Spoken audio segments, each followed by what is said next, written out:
Oi todo mundo, eu sou o Rodrigo Oliveira e essa semana tem mais vídeo aqui no canal 24,5, mas antes você já sabe, me segue nas redes sociais, deixa o seu like e também se inscreve no canal que vai ajudar muito o 24,5. Bom, esse vídeo é muito importante para mim porque eu vou falar sobre o meu ator predileto, que é o Heath Ledger. Vai ser um top 5 com indicações de filmes que o Heath fez. Dia 18 de julho completa 10 anos da estreia de Batman, o Cavaleiro das Trevas, do Christopher Nolan. E esse filme foi um marco na carreira do Heath Ledger. E quando ele estreou, o Heath já estava morto, sim. Ele morreu por intoxicação acidental de remédios prescritos. E foi uma morte muito sentida, para mim especialmente, né, que sou fã dele há muito tempo. Mas antes de fazer o top 5, eu queria deixar uma dica, não de filme, mas de livro, que é essa biografia aqui.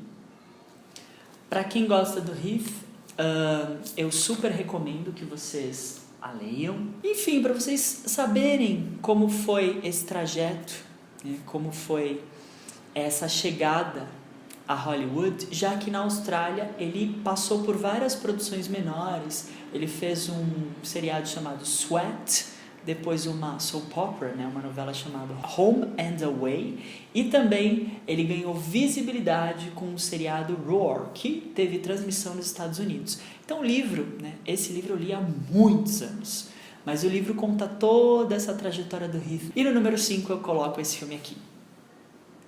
Honra e Coragem, As Quatro Plumas, é um filme do Shekhar Kapur. Aqui o Heath interpreta o Harry, que é um jovem que integra o exército da Inglaterra só para satisfazer o desejo do pai. Quando um forte britânico é atacado no Sudão e um novo agrupamento de soldados é chamado, o Harry ele abdica de seu cargo. Após esse afastamento do exército, a sua noiva, Effie, que é a personagem da Kate Hudson, juntamente com o pai e os colegas de regimento de Harry, eles enviam 4 plumas para ele, que é o símbolo da sua covardia por não ter defendido o seu país. A partir do momento que ele recebe, né, esse símbolo, ele muda completamente a sua visão de mundo, né? E ele começa a agir de outra forma. O personagem a todo momento ele quer reaver os seus valores devido a essas 4 plumas que ele recebe. Então o Heath consegue inserir na sua atuação essa transformação de uma forma muito natural. O foco do filme está na redenção de um homem marginalizado por seus erros, né? Ele fala muito sobre a honra, já que a palavra está no próprio título, né? E também sobre a paixão de 2 amigos pela mesma mulher. Mas essa questão do medo se comunica muito com a forma que o Heath se coloca em todos os momentos no filme. A atmosfera escaldante das cenas filmadas no Marrocos e a frivolidade da Inglaterra vitoriana trazem, né, um atrativo visual grande, mas a atuação do Heath é sem dúvida nenhuma o highlight do filme. E olha que eu tô falando de um filme que tem a fotografia do Robert Richardson, um diretor de fotografia já vencedor do Oscar. Mas pode ser que seja palavra de fã apenas, mas pra mim o Heath Ledger é o grande atrativo do filme. E no número 4 eu coloquei esse filme aqui, ó. Coração de Cavaleiro é um filme muito conhecido. Quem nunca assistiu esse filme na sessão da tarde, levanta a mão. Eu assisti direto em DVD. Eu nunca tinha visto esse filme na sessão da tarde e é um dos filmes mais graciosos que o Heath já fez. Ele se passa na época medieval e a gente presencia justas, que é um tipo de jogo onde cavaleiros tentam quebrar a lança na cabeça ou no corpo de seu oponente. O Heath interpreta William Thatcher, que é um escudeiro que sonha em se tornar cavaleiro. Com a morte do seu senhor, ele consegue se infiltrar nas competições, né, nas justas, e ele tem êxito nessa investida. E com a ajuda de um escritor, personagem do Paul Bettany, que falsifica um atestado de nobreza para ele, ele consegue participar das justas. O chamariz estético é, de fato, um elemento muito forte no filme, mas a inserção de signos da cultura pop também é. Tem a canção We Will Rock You, né, executada no filme, e ela, de certa forma, repagina, né, a história, já que é uma história de época, e aí a gente tem um símbolo de cultura pop. A boa interpretação do Heath e o bom roteiro cria ali um ponto de intersecção pro êxito do filme. Então não é um filme tolo de sessão da tarde. É um filme que tem atributos estéticos, uma boa atuação de um Heath Ledger ainda jovem e uma história muito bem desenvolvida. E no número 3 eu coloquei esse filme aqui. Tava falando de sessão da tarde, a gente continua aqui no clima, com 10 coisas que eu odeio em você. Essa obra, né, esse filme, faz uma referência à Megera Domada de William Shakespeare. Sim, aqui o Heath interpreta o Patrick Verona, um bad boy da Padua High School, que, frente a uma proposta, né, uma boa quantia de dinheiro, ele topa sair com a Cat Stratford, uma aluna super temida do colégio. Aqui, a obra do William Shakespeare sofre boas adaptações por parte do Heath, né, em sua construção de personagem, porque ele insere ao Patrick um ar galante, mas preserva aquela característica chucra do Petrúquio no jeito de falar, no jeito de andar, agir e também no jeito de se vestir. Então, isso é muito legal, porque ele traz um renovo, mas ele também preserva características muito importantes para o personagem. O ator, ele se inspirou na insolência típica de outros atores, como Jack Nicholson e Richard Burton. Este último, inclusive, que interpretou o Petrúquio na versão mais famosa da obra de Shakespeare para o cinema, que inclusive ele fez ao lado da então mulher Elizabeth Taylor. Esse é um dado bem interessante, porque o Heath, na minha opinião, é tão monstruoso, ou melhor, era, né, porque ele já faleceu, quanto o Jack Nicholson e o Richard Burton nem se fala, né, o Heath é muito maior. A sensibilidade descompromissada do Heath fica mais evidente ainda quando ele canta Can't Take My Eyes Off of You, que sem dúvida nenhuma é a cena mais marcante do filme.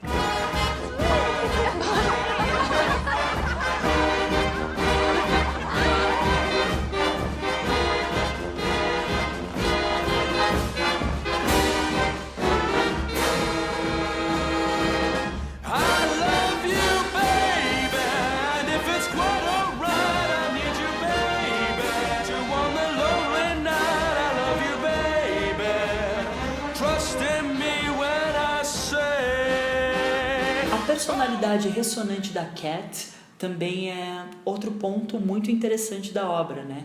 Ela tem uma característica de se impor, ela não é nada polida, principalmente em algumas cenas onde ela fala que o escritor Ernest Hemingway era um alcoólatra misógino, ou quando ela fala sobre Sylvia Plath, ou mesmo sobre Simone de Beauvoir, num tom bajulador. Mas para um filme adolescente, eu acho muito interessante essas citações, porque agrega muito mais densidade à obra. Então não é só o personagem do Heath que está muito bem escrito, mas a Kath também tem essa característica de ser uma garota que, apesar de muito jovem, tem uma opinião formada. 10 Coisas que Eu Odeio em Você é uma comédia romântica adolescente que transita habilidosamente na construção de seus personagens, em especial dos protagonistas. E no número 2, medalha de prata. O Mundo Imaginário do Dr. Parnassus foi o último filme do Heath Ledger. Ele faleceu antes do término das filmagens. Daqui a pouco eu vou falar como eles resolveram esse problema. Mas antes vamos falar um pouquinho do filme. Para livrar a alma da filha, Valentina, das garras de Mr. Nick, o diabo, o Dr. Parnassus, que é o Christopher Plummer, vai ter que capturar 5 almas. E ele vai ter a ajuda do Tony, que é o Heath Ledger, que é um rapaz que eles encontram no meio do caminho, que vai ajudar não só a capturar as almas, mas também nos espetáculos. Sim, o Dr. Parnassus vive com a sua trupe numa carroça que mais parece uma casa de bonecas articuladas, e eles fazem vários espetáculos. Tem até um quê um pouco circense, diria o filme.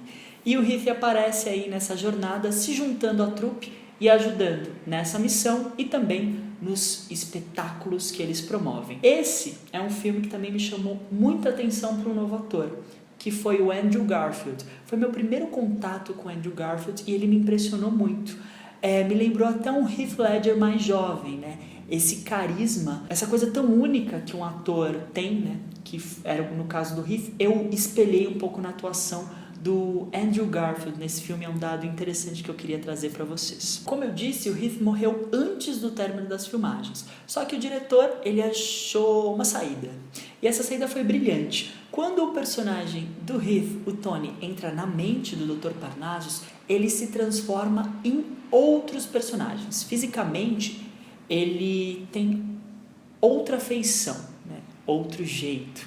E os atores Jude Law, Colin Farrell e Johnny Depp toparam a missão de interpretar o Tony quando ele entra na mente do Dr. Parnassus. Ele se aventura pelo imaginário do velho imortal, mostrando outras facetas da personalidade do Tony, né? Então isso exposto imageticamente dessa forma, já que são novas facetas da personalidade do personagem, fisicamente elas se apresentam de outra forma. Os filmes do Terry Gilliam, para quem não sabe, né, o Terry Gilliam era um dos integrantes do grupo Monty Python, são, digamos, experiências visuais muito ricas, né?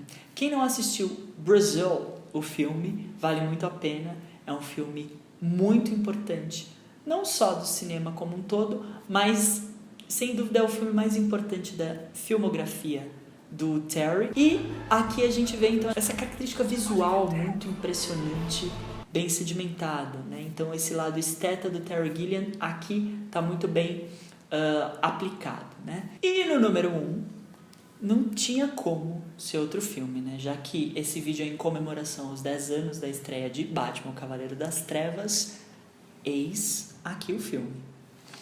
Bom, eu quero falar muito mais sobre a sensação que eu tive quando esse filme estreou do que propriamente do filme, já que é um filme que acredito que a maior parte de vocês já tenha visto. Foi muito difícil para mim ter que ver esse filme após a morte do Heath, que foi o primeiro recontato que eu tive com ele em tela grande após o seu falecimento, já que é um ator que significa tanto para mim.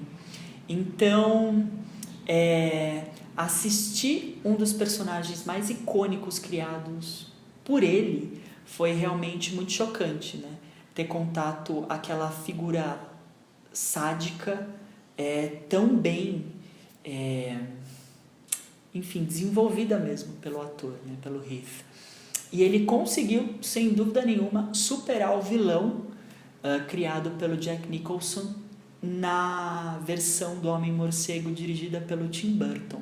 Então, o Heath Ledger tinha uma missão muito difícil e ele não só fez um bom trabalho, como superou as expectativas, eu acho que não só minhas, mas como de todo mundo. E era um filme que já com o Begins, né, o Christopher Nolan já tinha elevado o filme de super-herói para outra categoria. Christopher Nolan, a partir dessa trilogia do Batman, ele conseguiu elevar os filmes de super-herói, né, colocar os filmes de super-herói em outro patamar. E o Heath Ledger foi uma peça-chave para o sucesso desse filme, porque a construção que ele conseguiu, né, com esse personagem, com o Coringa, com o Joker, foi algo memorável. Eu lembro que o Heath ganhou todos os prêmios, incluindo o Oscar. A família dele foi receber alguns desses prêmios, a mãe, o pai e a irmã. Mas teve um dos prêmios que o Gary Oldman, que também faz parte do elenco, recebeu, ele se emocionou.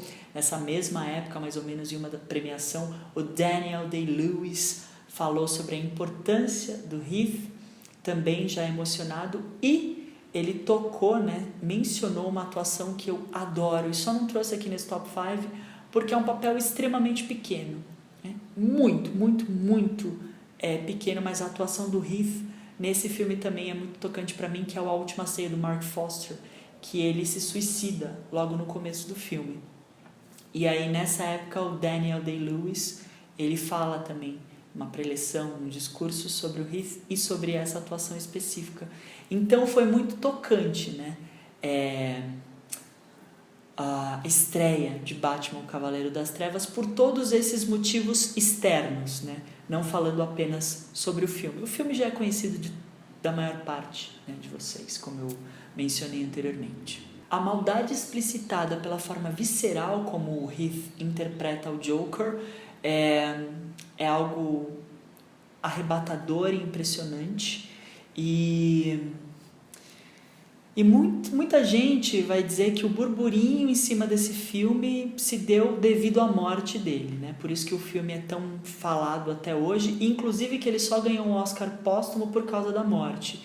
Mas quem diz isso, acho que não assistiu o filme com o mínimo de consideração pelo trabalho desenvolvido tanto pelo Nolan quanto pelo Heath, porque o Nolan já vinha ali trabalhando nos roteiros de Batman e tendo muito cuidado, né, na construção dessa história, e o Heath eleva o filme assim a um nível impensado. There are many actors in this room tonight, including my fellow nominees, who've given me that sense of regeneration and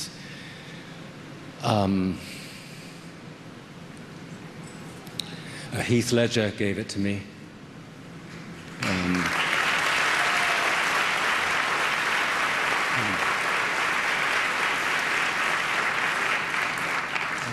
In Monsters Ball,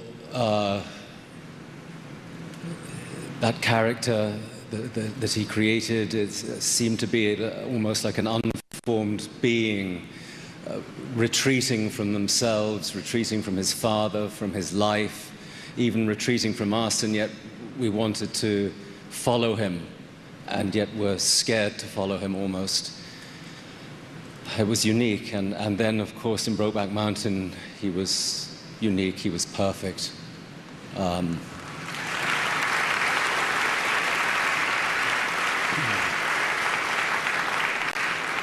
And that scene in the trailer at the end of the film is as moving as anything that I think I've ever seen. And I'd like to dedicate this to Heath Ledger. So thank you very much. Thank you. Então fica aqui a minha dica, Batman Cavaleiro das Trevas no número 1 do Top 5, por todos esses motivos. E é isso então, esse vídeo se encerra aqui, espero que vocês tenham gostado, fãs de Heath Ledger, pessoas que apenas apreciam trabalhos pontuais. Eu fiz esse filme, ou melhor, esse vídeo, na intenção de vocês acessarem algumas obras que vocês não viram do ator, porque vale muito a pena. Ele merece ser conhecido mais a fundo, tá certo? Vou pedir então para vocês me seguirem nas redes sociais, curtirem o vídeo e se inscreverem no canal, tá? Isso vai ajudar muito o 24,5. Na semana que vem eu volto com mais vídeo e vocês devem estar se perguntando por que eu não coloquei um filme específico que o Heath Ledger fez aqui nesse Top 5, mas semana que vem me aguardem que tem uma surpresa. A gente se vê então no próximo vídeo. Tchau!